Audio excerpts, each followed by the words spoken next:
Previously on Flowers for Zoe, Stories for Dennis.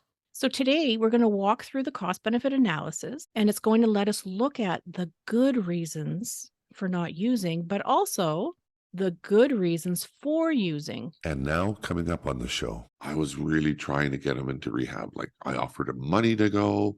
I offered him free rent if he went, cigarettes on me. I would do anything to get him into rehab. And he never went. If we continue to deal with addiction the same way we have been without no change, we're not going to get any better. And, maybe these are lofty ideas, but lofty ideas are what drives us sometimes.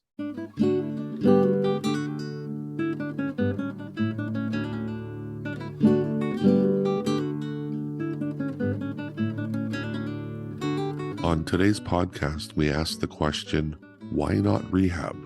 In an attempt to find out why some, like our brother and Zoe's father Dennis, chose not to attend rehab. If you find today's episode activating, please reach out and talk to somebody. If you find the discussion helpful, please share the link with others. And last, we want to hear from you, the listeners.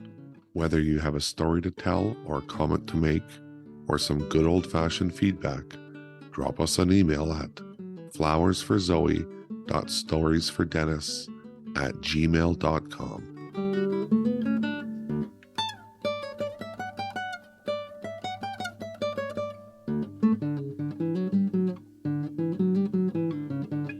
Hello, everybody. Welcome to podcast number 22.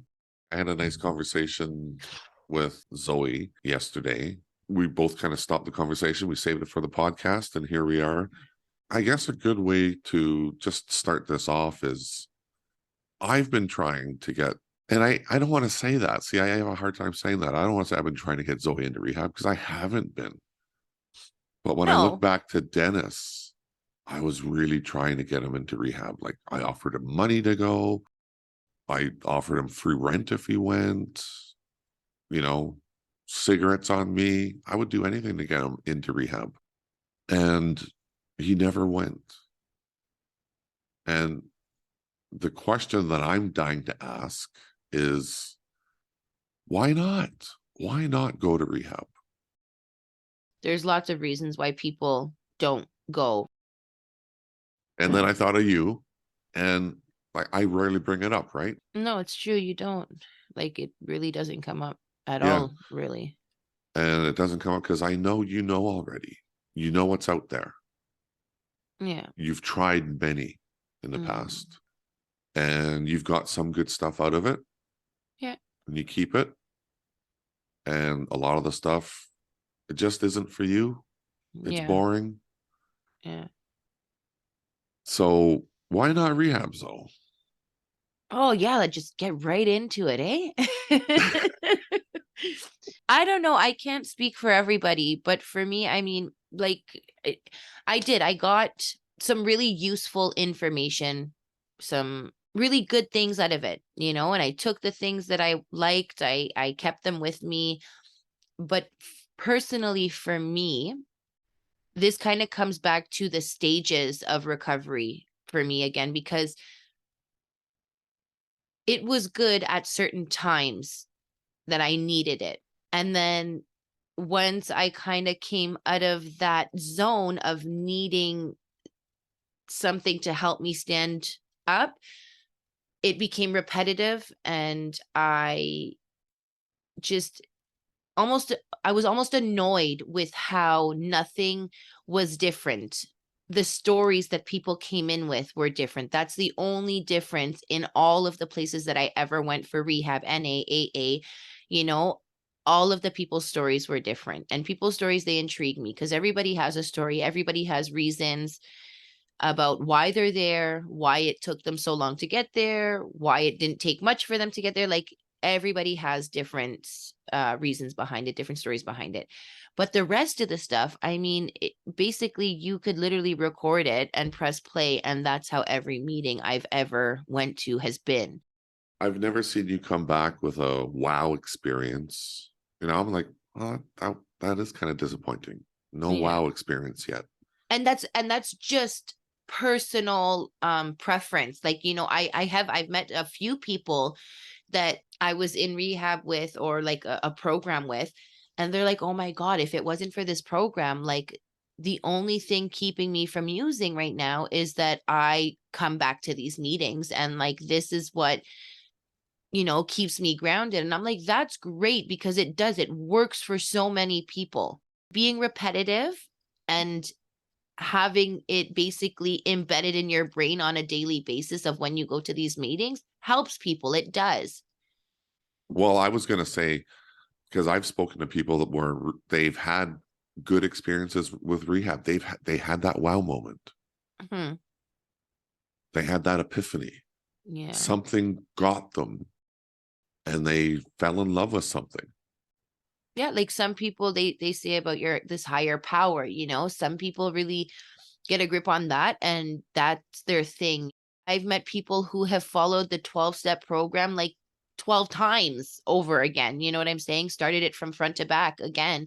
And that's what keeps them grounded. Like, you know, they start to feel a little bit loose and they redo their steps all over again, you know, and they get something out of it every time. It's just, it falls back to your preference, what you feel helps you, what you feel comfortable with, what you feel is going to ground you in your recovery journey. I think about your dad and I ask myself often, if he went to a rehab and he got that wow moment, would he be alive today? There's a lot And of those what ifs, though. yeah, There there's a are. lot. Some of them are really good to ask, because here I am with you and I'm asking the same thing. And I ask, like, why do I want Zoe to go to rehab? Just in case, just in case it works and she gets that wow moment. Yeah, It's not going to hurt. right. And I don't know. And this is me being naive. I almost look at rehab like that's the end goal. And that's wrong. Mm-hmm. You know, it's not the end goal. Just because you don't go to rehab doesn't mean you're not going to be successful at conquering addiction, right? Right. I can't think of it that way, because you're probably not going to go.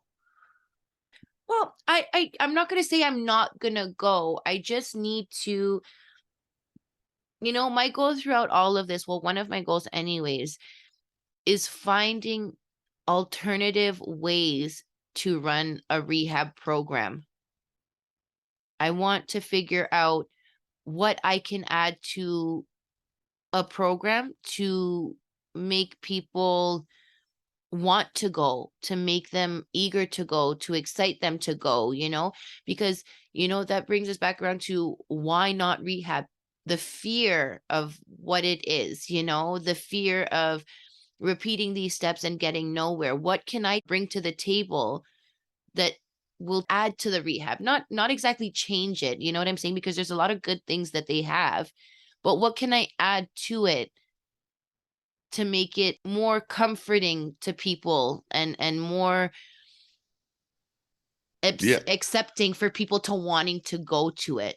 A lot of the places I've been, they say you can't smoke cigarettes. And it's like, holy shit. So you expect me to not do drugs and not smoke cigarettes and not drink coffee? I can't have caffeine? Like, what the fuck? What am I going to do? Like, what am I supposed to do with this? You know, like, you guys expect me to be locked in a hospital and get clean, but I'm not allowed to have caffeine or cigarettes. Like, let me tackle one thing at a time. So there's so many different things that is like, that stops people. Why not rehab? You know what I'm saying? There's so many stipulations, there's so many rules, regulations. Like, you literally feel like a child in trouble, when in reality it shouldn't be like that. You're making a huge step in life to better your life. You shouldn't feel like a child not allowed to do things. I mean, yeah, I did it. Did it suck? Oh, yeah. Like, it sucked a lot. I was drinking decaf all day and I wasn't allowed to smoke cigarettes. And I was literally confined to a U-shaped hallway that I walked probably 500 million thousand times with my Yeah. time being there, because that's all you can do. Yeah. And we talked about that. That was one of the obstacles to get over. Mm-hmm. if you were going to go to an institute and detox. That was an obstacle. And Yeah. they totally create that obstacle for you. Yeah. It's almost like everyone needs their own custom rehab. Let's go back to what you said, Zoe. You want to find a better way, right? Yeah. I don't know if I want to say better way. I just want to be able to add something to the table that makes it more comfortable for everyone. What are some other things that would make you want to go back the next day?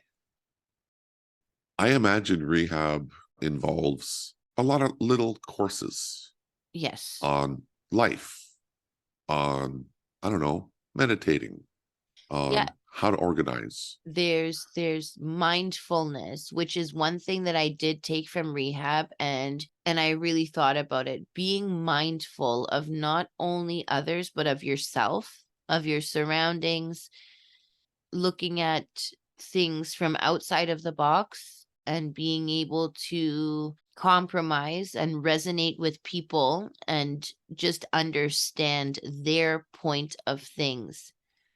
And I did. I haven't been using it much lately because I've kind of fallen off with just life in general. It's really hard to be mindful. When you think about it, it's hard to be mindful.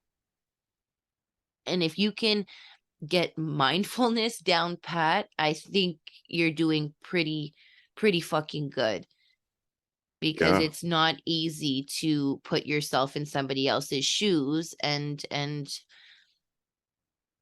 just understand their side of things. When you're in an argument with somebody and you're heated and you're mad and you're upset and you're frustrated, to be able to sit there and be like, you know what? I get where you're coming from. I know where I come from, but I understand why you're upset too. To be able to do that is like, like Yeah, mind it blown. is. Like, It yeah. is, right? That's a wow moment. Yeah.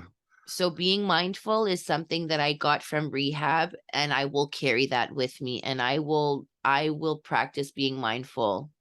I will try to practice being mindful every day. So I guess, and this is kind of where our conversation led to when we started it, was, if you want to make a change to the system, what do you want to change? And when you replied to me, you said, well, yeah, but Uncle Daniel, I don't know a lot of these things. And my reply was, yeah, you got to learn some things. So you're thinking about taking the rehab course, not just to learn things, Right. but to learn their system Yes. and to maybe one day change that system. Yeah. I think it's a wonderful idea. If we continue to deal with addiction the same way we have been without no change, we're not going to get any better. In order to make positive changes, we have to figure out ways to make people more excited about going into a rehab. Just what we can bring to the table to excite people. What would make someone excited about going to Yeah. rehab? What makes people excited to go out and smoke crack or, do drugs or drink that beer at the bar? Like, what gets somebody excited for that? Yeah. How You know? can that excitement be brought into, Yeah. and I've spoken, I think I know 4 addicts, like addicts right now today. And I talk to them about, hey, why don't you go to rehab? They all say the same thing. All 4 of them said the same thing. Oh, it's good. It's not really for me. I tried AA, 12 steps, and they're good. And, So something's missing. but What's something's missing? missing. They don't say, oh, it's freaking fantastic. Some people say that, but other people don't. See, we just need to find out what that is. And I think you represent a lot of people, though. There's something about addicts. And I don't know what it is, but every single addict that I've ever met There's something really amazing about them. And I can't help but wonder what that is. Why is that? And is it related to the reason why they were attracted to drugs in the first place? What is it? Is that numbing sensation? Was it so important for them to get numbed out? Why? Is the world just too much stimulus for them? You take that brain, and that's a really absorbent, empathetic brain. Mhm. And I don't know. Well, That's my when I rant. went when I went to therapy, the therapist told me addicts are special. They are. They're different, they're special. And they're special because they feel more than the regular person. Their emotions are higher than the regular person. They love more than the regular person. They hate more than the regular person. All of their emotions are heightened. And in order to deal with our emotions, we use to kind of tame our feelings, our emotions, because they're so heightened that we need a relief of some sort because it's just too much. Everything is just too much. And we find a solution, and that solution is to use to kind of be numbed out or to be flatlined, like to just be normal or to feel normal, like the Yeah. next person, right? And he also said, like, by doing that, I mean, it's kind of weird to say because it's like I would have to hear him say it or he would have to say it on here for it to sound normal because the way I'm going to say it probably is not going to sound right. But he said to me, he goes, and what you did by, how did he say it? Let's see. You found a way to cope when you felt you had no other option, and that wasn't wrong of you to do. That's every human's instinct, is to find a way to cope, and you found a way to cope through drugs. The way he said it sounded maybe different, but that's what he meant. So I don't know if me saying it sounds like bad because the therapist is like, well, you decided to do drugs and it was the right thing to do at that time. That's not what he meant, and that's not what I'm trying to say.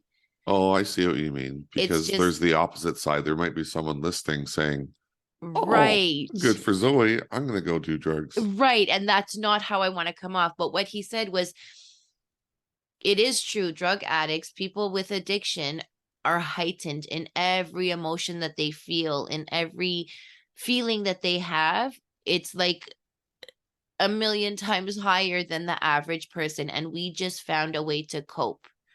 And So, our way of coping was to use drugs and to be here rather than up here, in a sense, right? God, I want to go back to school so bad. But instead, I always ask Laura. So, is Does that it true, sound Laura? bad? I don't want to put the wrong message out there. I don't think you are. When we talk about using the behavior of using a substance is a solution to a problem. Right. There you go. See how you just said it? That was like kind of basically what I was trying to say. You just said it better. You described it really well. Okay. Because what you're talking and filling in more about is there's a lot of good reasons why we move to the behavior of using a substance. If it is the best solution and it Right. works, then you're helping yourself in the best way you can. That's it. That's exactly how he sounded. Yeah. So if you're a super feeler, I often use that term super feeler. If you feel things and you're very attuned to the world around you and the world kind of overwhelms you and you absorb a lot and regulating your emotions is tricky, then looking for a way to kind of dim it down or manage it or stop it from being and feeling as overwhelming as it sometimes can, this would be a really good solution to that problem.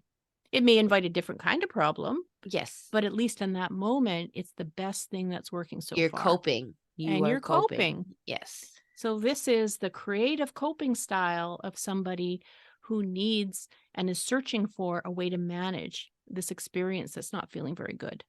Oh my God, I love how you just said all of that. Like, I love this. I'm so happy right now. This is why I always call Laura. I mean, my next question to Laura was going to be, so Laura, is that true? And you just described it, the super feelers. I remember you talking about that Yes. before, the super feelers.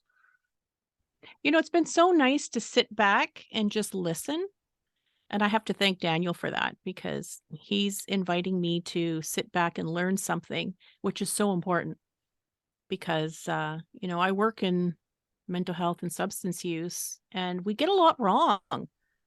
And we're also kind of held up to being, service providers that are providing the best service, at least that we can, and so sometimes we stop listening. So today's good because I'm sitting back and I'm listening. There's just so much in this conversation. I keep going back and, I keep going back to that same question I started with. What would make you go to rehab? So what kind of program? And you know what? You're the exact kind of person that should be designing that program. Once you go through it, Yeah, but you're a super feeler. I am. Definitely. I really am. You're extremely empathetic. You pick up on everything. You're the perfect kind of person to write a program. And, maybe these are lofty ideas, but lofty ideas are what drives us sometimes.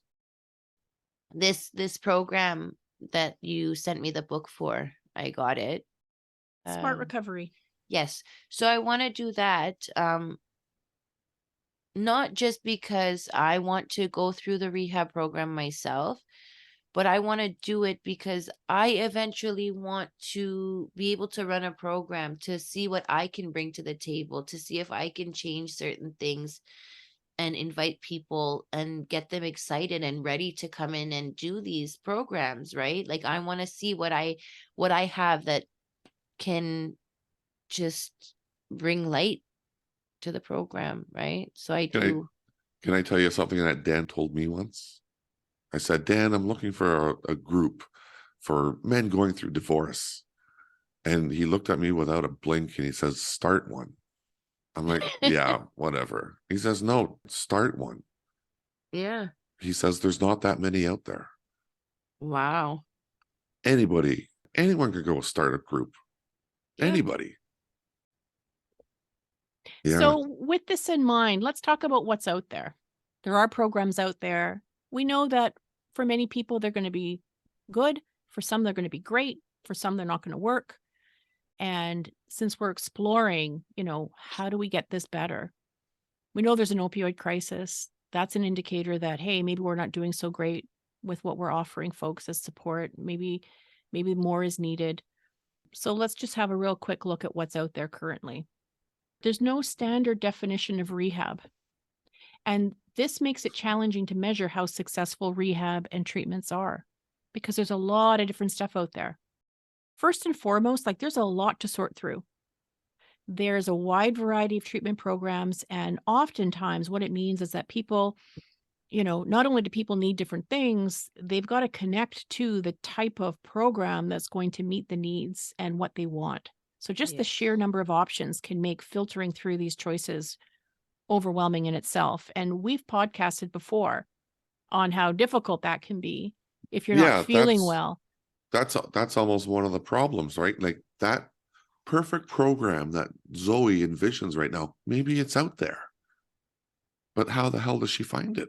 And so many people, depending on where you're at, like we've talked about stages of change, right? If your insight is low, or let's just say you're feeling like crap, you're feeling so poorly that Yeah. having to sort through finding that right program is incredibly hard. And that is a huge task. I actually went through that. I called rehab places and I went through the bureaucracy, the paperwork, and no, Everything. this is not going to work for Dennis. He's not going to like that. Oh, maybe you guys will. Oh, you guys are $20,000. Okay, forget it. Then there's inpatient versus outpatient. And Zoe talked about that today, right? Zoe, when you Yeah. went to that program, that was an inpatient program. That means that you stayed there. It may be connected to medication assisted treatment, which is what you went through. Lots of limits with that. Didn't have a lot of freedoms, didn't have a lot of like options for how you were going to engage with that. You're either in it or you're out, right? Right. Versus like outpatient, that's when you stay at home and you might be attending a combination of things. So, And you know, outpatient alone it can be very tricky and difficult because outside of a place where you have rules and regulation, you have time to go and see your drug dealer or go to the LCBO or sit at your house and you have access to whatever it is you need to do what you got to do. And it's temptation in itself to be in an environment that you're so accustomed to and so comfortable in that leads back to your comfort in using. yeah, those are such good points because this is sometimes what people are trying to figure out, right? Like inpatient can have some really good safety factors, really good protective factors. And maybe that is part of the restrictions around being in those programs are kind of designed for that. Whereas with outpatient, you have the option of, staying in your own home or, being able to still connect with things like, whether it's individual therapy or groups. And you've talked about some of those today, like whether it's an AA group, an NA group, a smart recovery group. So you may have a couple of things that are happening to support you. You might be attending a group, you might be doing some individual therapy.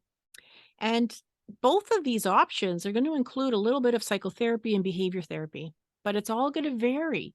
Some of these community programs can just go on and on and on, whereas some residential treatment programs can be a really short period of time, or they can be a really set and determined set of time. And then, of course, you've got private versus public. And along with that, there's fees that are sometimes out of your range of what you can afford. Sometimes with services that are not as expensive, you're going to have more people applying for them. So there's going to be wait lists and there might be a process of like applying and screening. And so we can, folks can get discouraged at any point along the way with these wait lists and, waiting for a bed, for example. If we kind of think about stages of change, well, you might be ready to go in today. And 3 days from now, you're feeling very differently. Right. And so you can kind of cycle through all of these things, right? Mm-hmm. There's different treatment types. So think about, for example, there's abstinence models.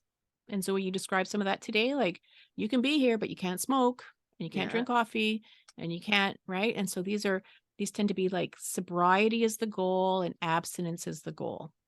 And that's very different from a program, for example, that's going to support reducing harms or harm reduction. And this is where safety might be the goal. So the goal may not be about stopping everything. The goal might be about identifying your substance of choice that's a problem for you and And, working on that. and I love harm reduction. I hate the word because harm reduction means you can use. That's like, don't call it harm reduction, call it you can use here because that's where they're at right now, right? And I that's want what to, harm reduction means, right? Harm yeah. reduction means you can use. Harm reduction means since you're going to use, we're going to do everything we can. The safest possible way. Exactly. The difference between detox and treatment or rehab, sometimes that can cause a bit of confusion. Detox can be a short stay. It involves clearing the body of substances.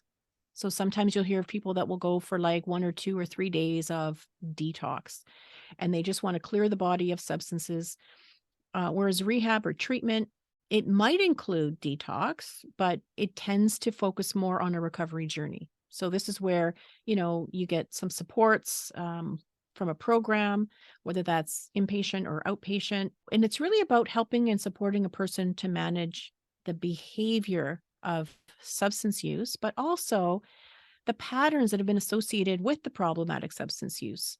So this is where you start to focus more on your own mental health needs and the recovery works towards promoting health and wellness.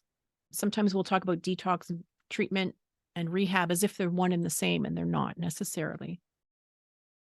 We talked a lot today about readiness and timing and stages of change. And when thinking about some of these different options, it may start with deciding what your goal is.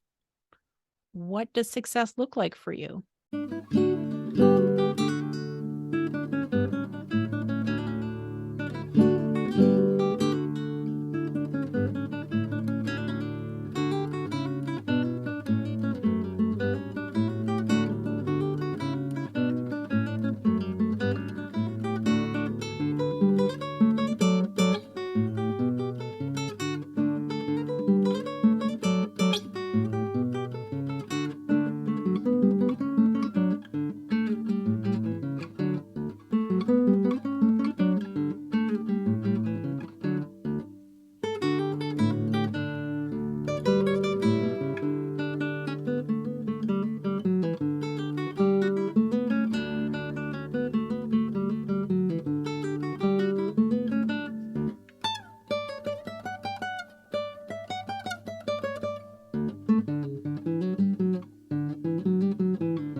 Great.